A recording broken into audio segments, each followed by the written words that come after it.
M&J Audio Theater presents Chet Chetter's Tales from the Morgue.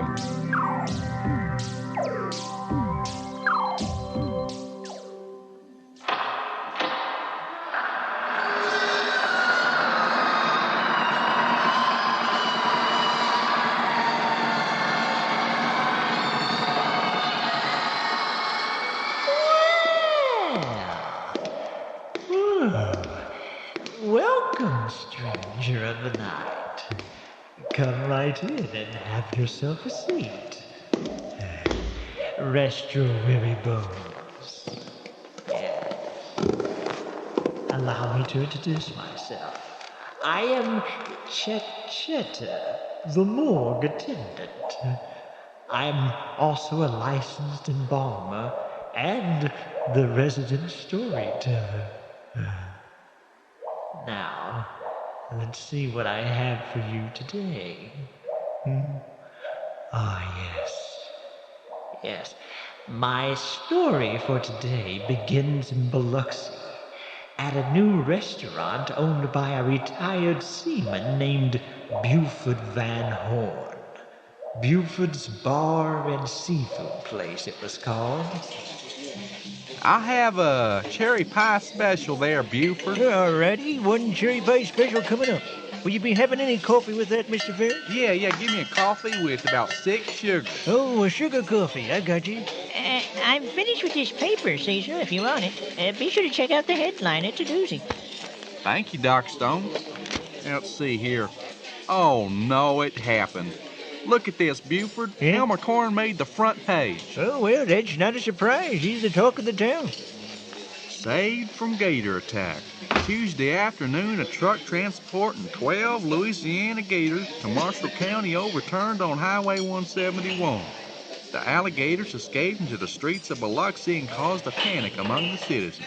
A local resident, Elmer Corn, risked his life to capture the 12-foot-long gators. It was a good example of mind over manpower, said Mr. Corn, of the ordeal.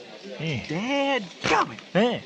Buford, I helped Elmer with that. I should get some credit, too. Well, now, maybe you can be one of them there unsung heroes. Yeah. Here's your pie, Mr. Farris. You know, the sun will still set and rise without that Elmer Corn. Thank you, Buford. Hey, mister, my daddy says that you know Elmer Corn, is that right? Yeah, I know Elmer Corn, and what's it to you, little girl? He's my hero. I want to get his autograph.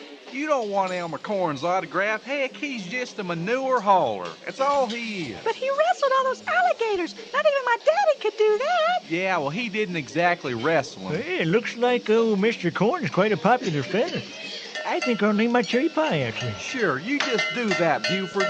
How about this? Let's erect a gold statue in his honor, and then rename the town Elmer City. How about that? I never thought of that. Hey, little girl, come over here. Yeah, sir. I bet Elmer Corn can't dislocate his shoulders What are you like gonna- I can. what are you gonna do? Watch this.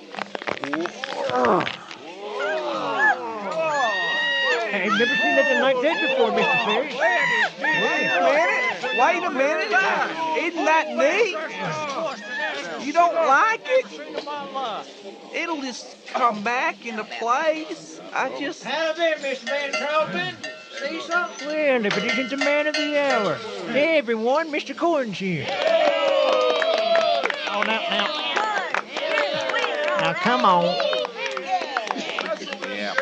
Now, all right, let's settle down now. I told him not to make such a fuss and print that story in the paper. Yeah, I'm sure. Hey, come Cecil. What in the world happened to your shoulder? I dislocated my shoulders on purpose. Shoot, Look fall. at this. If I try hard enough, I can touch them both together. No, don't do that, Cecil. Dadgum.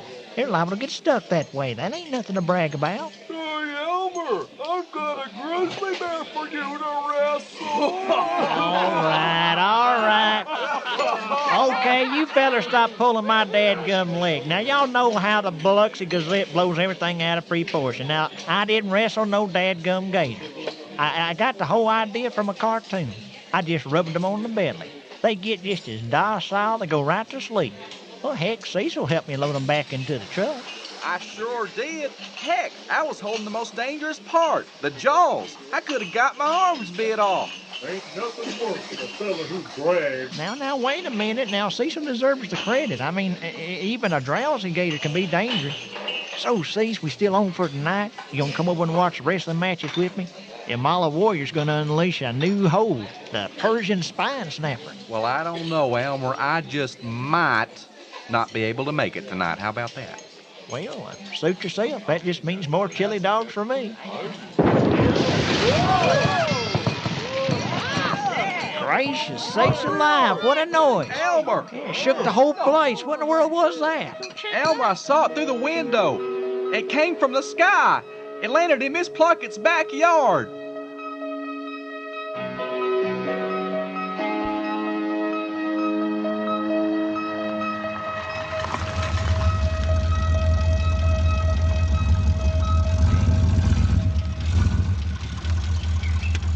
Dadgum. Look at the size of that thing, Miss Buford. Whatever it is, it's landed in old Winter Pluckett's yard. Lord, that old woman's gonna have a conniption feast. It's a big metal thingamajig. About the size of my trailer home. Yeah, it's drawing a little crowd of onlookers, I see. You can bet your price dear this is gonna be in the front page of the Gazette tomorrow. Oh, yeah, this is exciting news. Almost as exciting as you wrestling in alligators. Oh, you get on out of here. Well, let's go golf with the rest of them. What do you say? Now, I want something done about this, Sheriff. Are you going to do your duty and get these people off in my yard, or do I have to go get my squirrel gun? Now, you just simmer right down, Miss Pluckett. If there's going to be any shooting done around here, I'm going to do it myself. Hot dog, we get to use our pistol, Sheriff? Let's don't go for our guns quite yet. What do you say, Roland? Okay. Why don't you go up and tell that crowd to back away from that thing? We don't know what we're dealing with yet. Yes, sir, Sheriff. I'll go over there and holler at them right now. All right. Okay, everybody. Everybody back off now. Back off. It's police business. Don't make me use the tear gas and the rubber bullets now. Okay.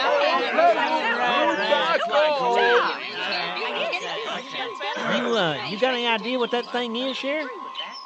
Well, I don't know, Elmer. It's a big metal thorn in my side is what it is.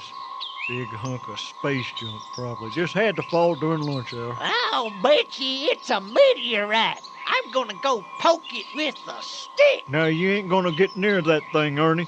You see, you can hear that humming noise coming from it. That doohickey still got some power in it. You stay away from that thing. Well, here comes Cecil Farris in his motorcycle. He might have some ideas of what it is. Yeah, sure. Ask Cecil.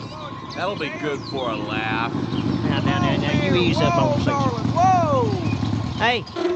Hey, Cecil. Yeah. Over here.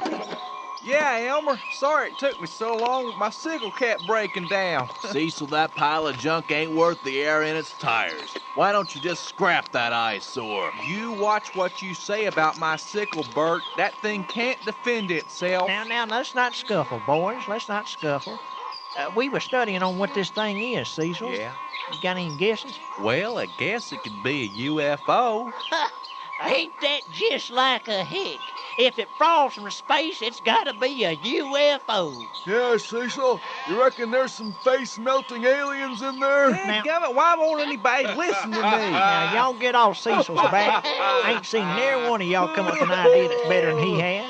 UFO sounds just about as good as any. Yeah, right, When it Elmer. comes to being a hick, Ernie, you got that down to an art form. Now, wait a second. But now, I think, boys, I think I got this narrowed down. Whatever that thing is, it comes from this planet. How you figure? Look on there on the side. Look at there. Right. It's writing, and it's English, too. It sure is. Look at there. Property of Innovatrix, a private firm. Patent pending. If this satellite falls to Earth, please call 1-800-BIG-BANG. Big Bang, that don't sound good. I want that big old thing off in my property. You understand, Sheriff? Yes'm, Miss Pluckett, yes'm.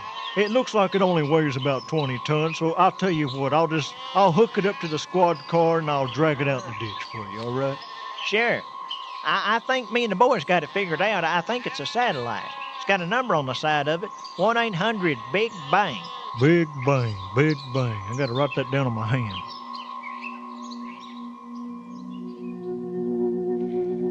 Later, on a small, secluded tropical island. Here Here's your martini, Mr. Golden Spoon. Oh, bless you, child. Basking in this hot sun works up a thirst.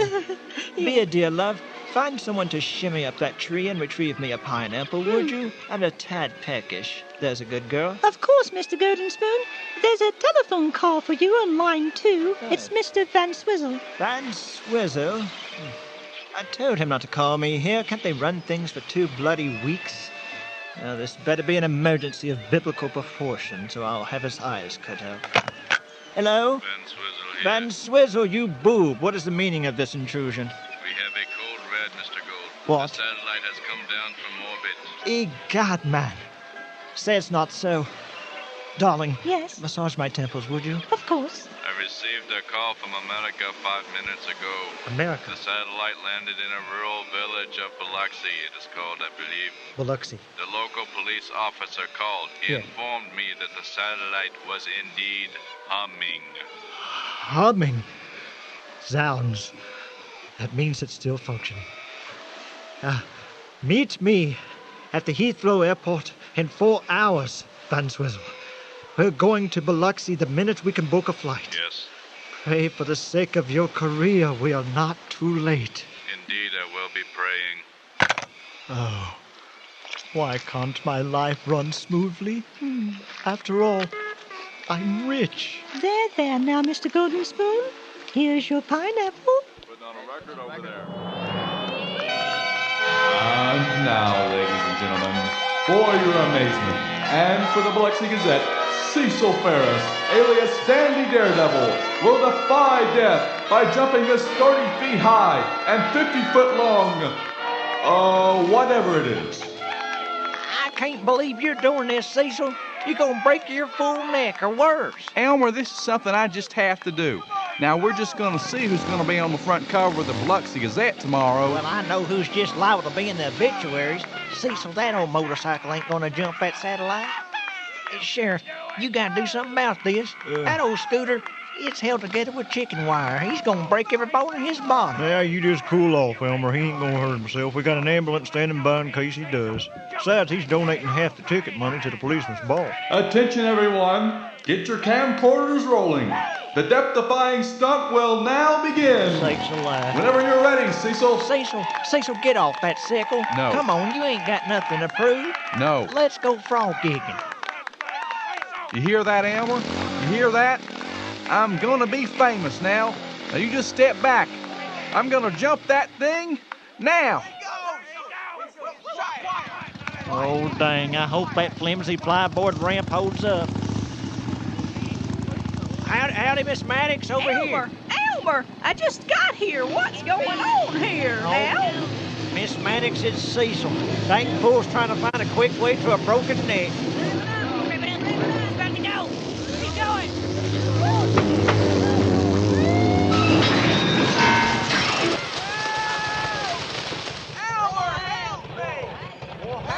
Oh, did you see what happened, Elmer? The sun was in my eyes.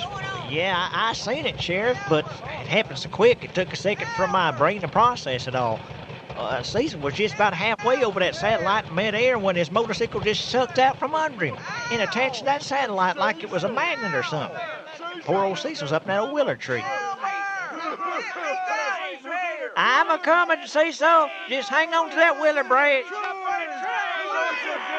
All right, ladies and gentlemen, the show is now over. Hey, give me back my microphone. Hey. Hey, shut up and listen. I won't ever one of you no good so-and-sos open my yard this very instant. I'm gonna grab my squirrel gun and I'm gonna shoot to kill. Now get open my yard.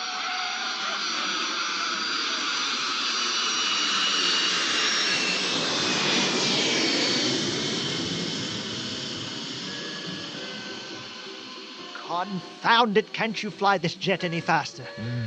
The bleeding birds are passing us by. We're moving twice the speed of sound, Mr. Gold. Only Mark II? Are we in the Dark Ages or something? Drat. Come alive, Van Swizzle. There's no time for a lie down. What is it? How soon to Biloxi? Weather permitting, we will be there in approximately 4 hours. And how much longer until the 0 hour? It will be approximately 4 hours and 44 minutes to be precise. Oh, only 4 hours and 44 minutes, and my life could be ruined. This is not happening. I wish it all away. You are not alone in your despair. People could die, Mr. Gold. I smell a foul wind that grows danker by the minute.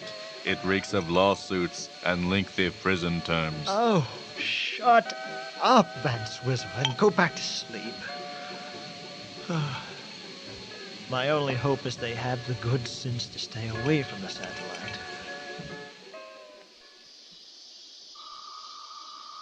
Run over there to the satellite and stand next to your motorcycle, Cecil. I want to take your picture. Hey, Elmer, I thought we were going to tie up my motorcycle and try to pull it off this thing. Well, we will directly.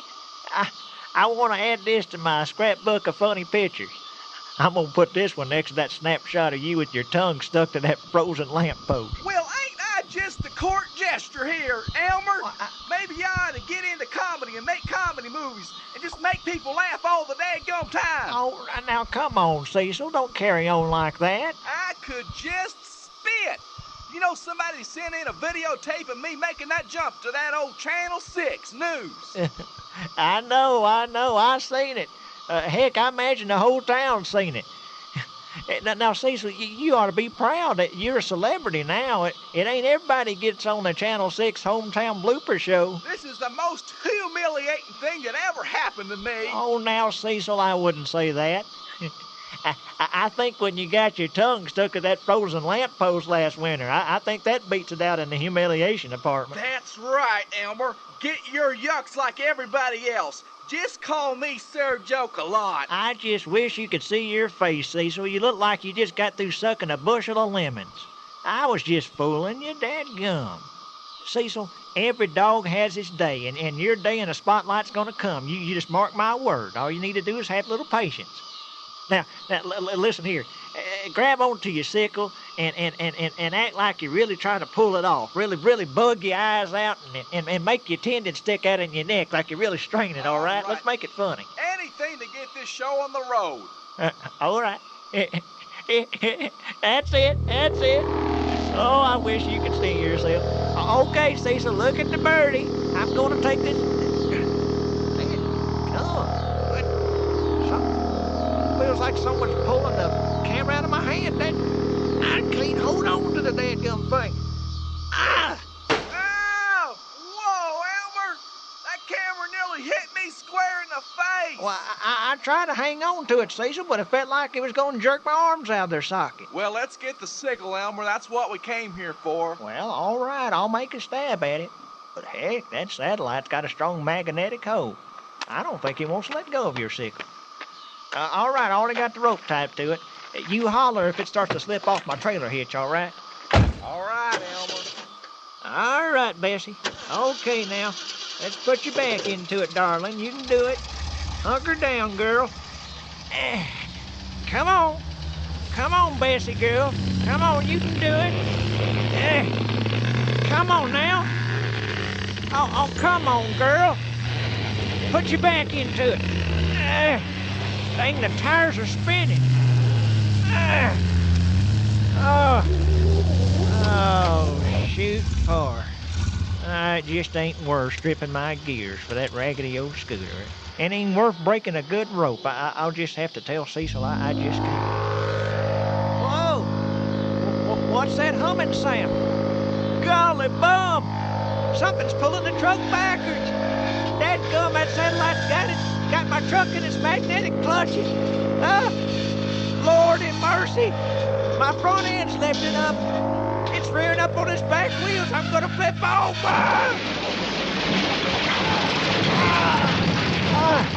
I'm sliding into that thing. Dadgum. The truck is collapsing in on me. It's like being in a garbage compactor. Good Lord of mercy. Elmer, you all right? You all right in there? Well, I've been better, Cecil. I feel more bruised than broken, though, so I guess I'm all right. How do I look from your perspective? You look lucky to be alive, Elmer. Goodness, your truck is smushed up like an accordion. Oh, Lord. I know this is a stupid question, but, did I crush your motorcycle? Yeah, it's junk now.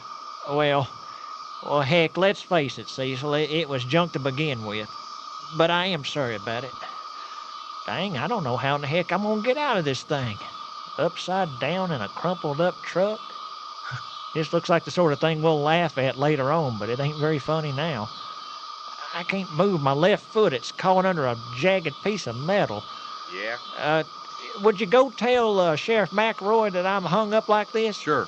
He's got the jaws of life, you know. Yeah, the jaws of life. I've always wanted to see one of them things work, Elmer. I'll be right back, quick as I can. Okay, thank you, Cease. Take your time. I'll be here when you get back.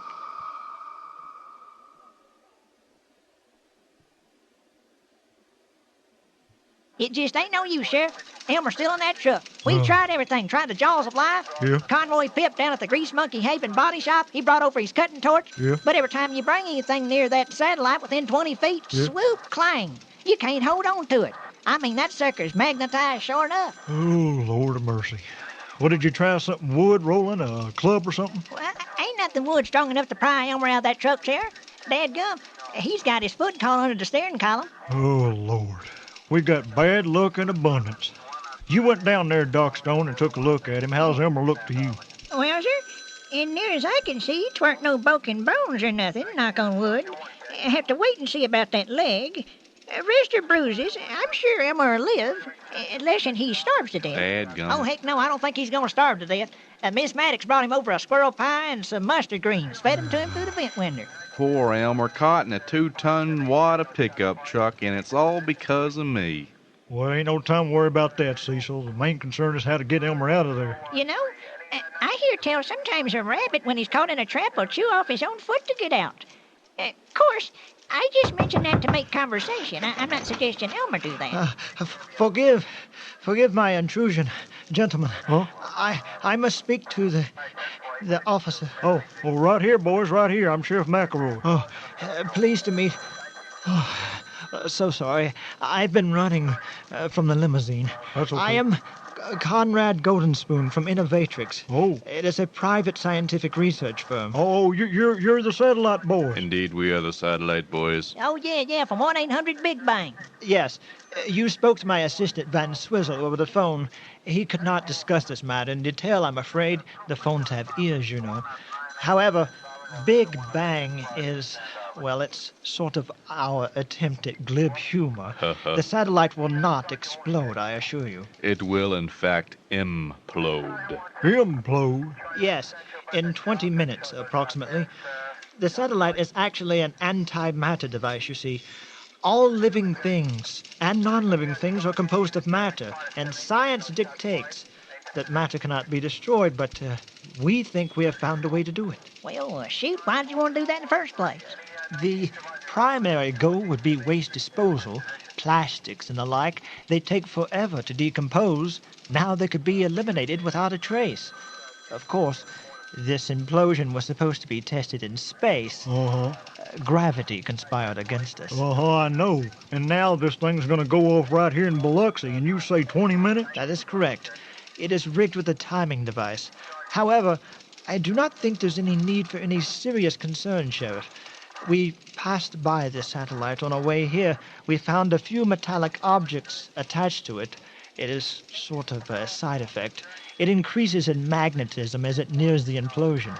This will occur in a 50-meter radius, which is quite small, actually. Yeah. As long as no one comes near the object, no one should be hurt. Oh, no. The satellite itself will be destroyed, a few trees, but other than that, I think we're in the clear. Wrong, boys.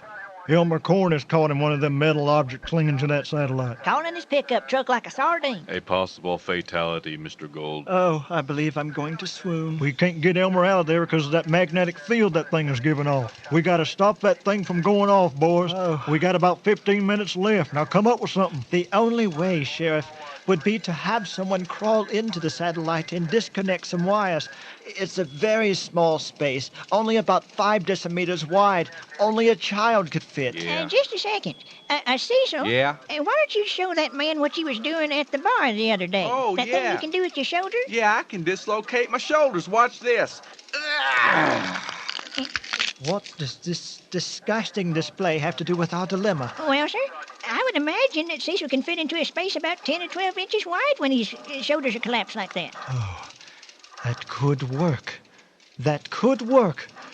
My man, are you willing to risk your life to save another? Say, I'd walk over hot coals to save Elmer. Well, keep them shoulders dislocated, Cecil. Let's go, boys.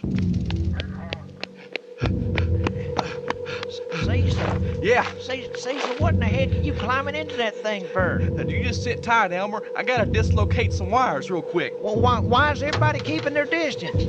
Come on, Cecil, give me some answers now. Well, what's going on? Do that.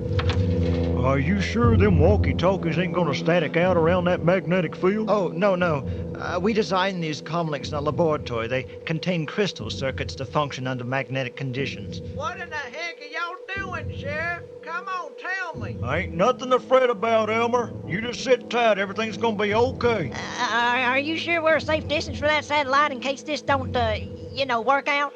Yes, Deputy, yes. 60 meters is more than sufficient.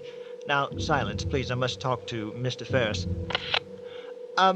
Young man, approximately 5 meters into the tunnel, you will find a small hole to the right, about 5 decimeters in diameter. What the heck is a decimeter? Just look for a small hole. This is where you will need to fit in order to disconnect the wires. All right. I see a small hole. It's right here. And it's got a bunch of blinking lights in it. Good show, Mr. Farris. You found it. Now, look into the opening. You will see 4 colored wires. 4 colored wires. I see them. Dadgummit, this is a tight fit. Even with my shoulders bent like a boomerang. The blue wire, do you see it? Disconnected at once. Blue? I can't tell which one is blue. This is no time for stupidity, Mr. Farris. It ain't stupidity. I'm colorblind. I'm just gonna unplug them all. Dear God, no, Mr. Farris. Don't do that. You'll trigger the implosion. Just get out of there at once. You have 30 seconds. Japers, I'm stuck. Lord have mercy, he can't get out of there. Hang on, Cecil. Me and Roland will get you out. Sheriff, Deputy, come back. My worst fear confirmed. Hang in there. We're going to throw a rope into you, Cecil. Yeah, don't panic, old boy. Somebody tell me what in the hell's going on?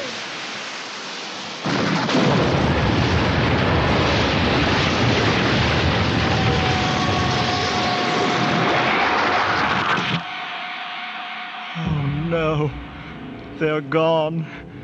The police officers, Mr. Corn, Mr. Farris, all gone. I've killed them all.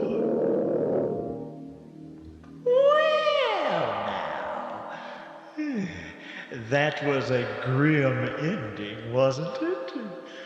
Well, this is a morgue, you know. But please, do not despair.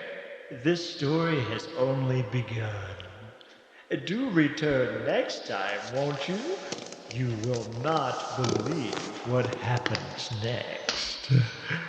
Until then, pleasant dreams.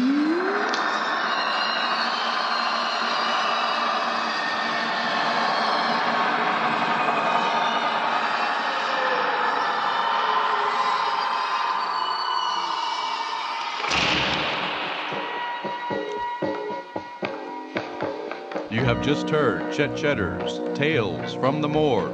Today's installment, Part 1 of 1-800-BIG BANG. The names and characters portrayed in this production are fictitious. Any similarities with actual persons, living or dead, is purely coincidental.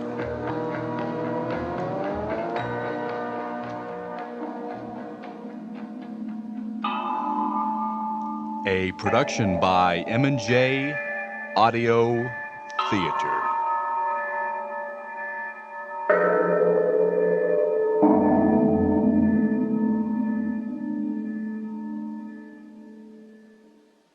For correspondence, send to M&J Audio Theater, 923 East Main, Mexia, Texas.